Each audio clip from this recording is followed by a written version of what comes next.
Hey, g'day. So today's Tuesday because I know I'm flying out tomorrow, Wednesday, and super busy as usual. And we're out of sync with the time because quite literally I forgot to do the tracker this morning, which is quite funny. So we'll see how many people pop up for the live.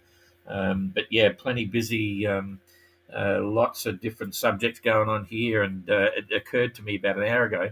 I thought the day seems strange when you don't do it, but I'm just working, phone calls, urgent emails, blah, blah, blah, and connecting with people. And then all of a sudden, about an hour ago, I thought, oh, jeez, I forgot to do the tracker. And I wouldn't have worried about it. There's not a whole lot happening there, but there's some good stories going on. And I'll be flying tomorrow, so I won't be. I'll be travelling tomorrow across to the UK, and then get a car and drive down to Portsmouth, and then it'll be a while before I hook up. So I might end up doing a tracker late in the day. I'm not sure. We'll just see how it goes. Anyway, yeah. So there's a couple of things going on there. In Cocos, plenty of breeze, so it's not always that windy. It's just super windy at the moment because, yeah, kind of nice. Some people say, some of the entrants say, this is a bloody rubbish place, too much breeze, we can't get ashore, too far to the dinghy, and blah, blah, blah, blah. Why'd we stop here? So pretty simple, really, because there's not a lot of other places to stop. It's not going to blow forever, but anyway. And two of the boats have had challenges anchoring. They're dropping their anchor, obviously, on the. I haven't seen how they drop their anchor, but when you hook the anchor rope around the keel, it's usually because you're still going forward when you drop the anchor. And so Dan came in and hooked up his keel, but there was a good story because Renault was close, and Renault was able to bring the boat down, let his anchor line out and hook up the line with Dan so he could spin the boat and get off.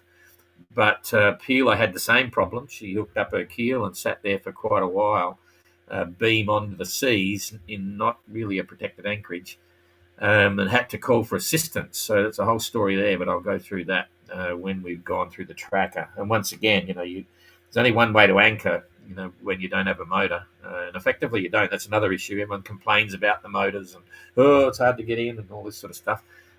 You just got to think of the boat as not having a motor. When it's blowing 30 knots, 25, 30 knots, you sail the boat as if it's got no motor and sail up to the anchorage. It's wide open. And it's easy for me to say this because I'm not there, but I'm just saying some of the things that become quite challenging, and things don't always work right. So yes, there's a few problems, and then some of the procedures didn't go right, and then we got an interesting letter from the government saying yeah. So anyway, but let's go to the tracker, and then we'll talk about that. The little challenges coming in there once we get that done. Well, there's a few people there. I'm surprised. They must have an alert on. So that's kind of cool. So I'm going to go put you on the tracker. You're on the tracker now, and I'm coming over to the tracker now. So I'm on the tracker. I should check this because Jane's working on other stuff in China. So I'm just quickly opening my phone here while you have a quick look at the tracker. I've got to change it over to that one. Boom, boom. Here we go. There we go. No, hang on a sec. Jeepers. I should have at least let you look at me. Okay, we're coming on now. Rightio. Yes, I'm there. And can I hear it? Yes, we can. So that's good. All right, so it's working. Okay, so straight up, you can see there's not as much green there as there could be, which means it's blowing quite hard. It's very, probably 25 to 30 gusting higher even. And Josh is the only one that's getting an easy ride. Everyone else is coming into this breeze. So that keeps them honest, and hopefully it'll drop out a little bit by the time they get there because it is quite windy going in there at the moment. So we've got Josh down here doing 5.6, 130-mile day. That's not bad for a tail ender. So 130 miles for Josh. And Ayrton, 134, doing the same thing, doing 5.8 knots. And Jasmine and Eric converging a little bit. Jasmine, 4.7, 132 nautical mile day. And Eric, 127-mile day doing 5.4. So Jazz is actually closing in a little bit, I think. Yep, 132. We'll just pick that up a bit. Christian is doing 5.8. They're all sitting on 5.8. 136-mile day. Jacob, will he be 5.8? He's doing 5.1. 133. So a little bit slower, but still making a similar sort of a daily average. And Adam looks as if he's streaming away a bit. Yep, there you go. 146 nautical miles and doing 6.2. So he's got the hammer on. And I just shared his post. It was good to see him and see what's up there. So some good speeds happening. Let's scan back and see what the weather's going to do. Excuse me, in the next couple of days. So I'll push this through every 3 hours and we'll see it's extending back a little bit, not softening off at all. Just starting to die a little bit at the back maybe. So Adam will keep that breeze. We're coming into the first 24 hours, so Adam's going to have breeze when he goes in, and I think Jacob will have a bit as well, but then it's slowly dying. And that pressure system that was coming in from the top, that's taking over. We can see it there. That's that little low pressure system that's swinging down from the northwest. Not doing too much. That's on the 11th, 9, 10, 11. So 2 days in, that's where most of them will be coming through. Because if we do a distance off, okay, so Adam is now 153, so a bit over 24 hours from now, and Adam will be there. We're currently looking at the weather 2 days out. So if we come back here, yeah, this will be looking at the weather that we've got there. That's about where Christian will be when he's coming in, something like that. So it is dropping. It's coming from the northeast, which is a good position for protection behind the island.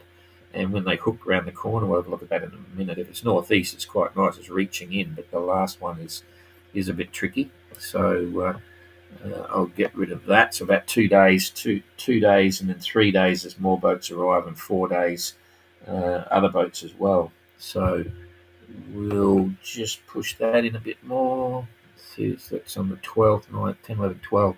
3, yeah, dropping a little bit. There, it's getting quiet over Cocos. It's probably only coming in from the north, and it's probably back to 5 to 10 knots, something like that, maybe 15. So it's going to get a bit quieter, but a little bit confused by the look of it. With some wide open bits, that might mean it's a bit of overcast. Let's see what the clouds are going to do. Yep, a bit of overcast and rain and bits and pieces. So anything from the north usually does that. It clears when it goes to the southeast, and you've got the trade wind bits. There's something happening there on the bottom, on the southeastern corner of this low pressure system up here, maybe. So a little bit of disturbance, and there's not too bad. We'll look at the big picture to see what's going on. Yeah, it's going to drop off but get a bit confusing. As you can see, there's a lot of distortion there. Quite solid trades down there. So let's just scoop along just to get a feel for what's happening there. Yeah, it's not too bad. Anyway, there's going to be breeze, but it's going to be nice. So they'll all be looking forward to getting in there. Let's just now scoot down to look at the currents to see if there's anything tricky there. Peter was mentioning currents coming in, so there's obviously a bit of a tidal thing in the lagoon as well. But they're getting a nice little kick on the currents there at the moment, so that's a plus. That's a plus. It's softening off a little bit, but still running through for the next couple of days, so the current is pushing them in quite nicely. Okay, that's enough of that lot. We'll go back to the wind, and I'll just bounce this up and describe the challenges that a couple of them have had coming in.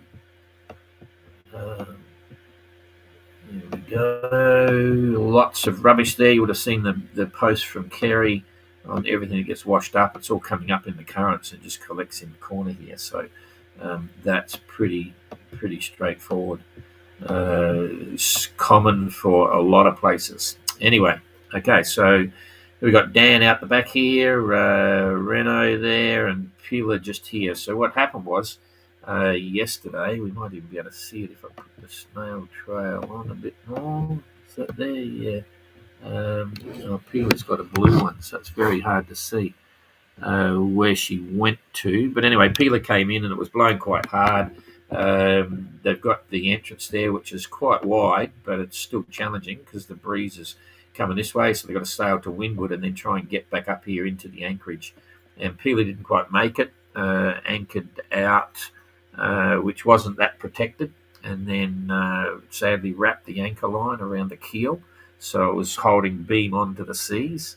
And then after a while, she decided it was best to call for some assistance. So she called up the police over across the other side of the island, which is about 5 miles away. And the police boat came out. We're looking at the situation. It was suggested it'd be good to pick up Kerry or one of the other 580 sailors to help the police work out what was going on. So Kerry got onto the police boat and went and assisted Peela to get the anchor up and then to bring them across to a better anchorage with more protection and so on. That's where she is now. So Dan was able to get his anchor sorted, just hanging back from Renault. And when Kerry came in, Kerry had all sorts of dramas with lack of radios. His radio wasn't transmitting, and that's the one on the mast. And the handheld, 5 miles for the handheld is maybe a bit challenging for the VHF. So some of the comms didn't go right there. And when he was coming in, when the radio was working, the station on channel 20 might not have been listening in, not sure. Anyway, so there's a few little frustrations there and a couple other issues as well. So overall, there was a few little hiccups, and we got a notice from the government saying, oh, what's going on, blah, blah, blah.